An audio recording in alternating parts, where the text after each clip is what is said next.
को, direct tight नहीं करना, नहीं तो लगे फटाक से तुम लोग का टाइट हुआ होगा अभी।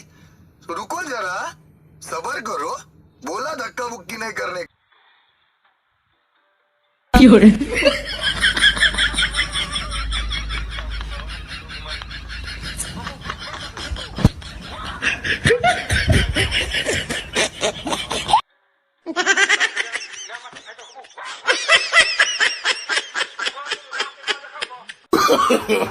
No, no, no, no.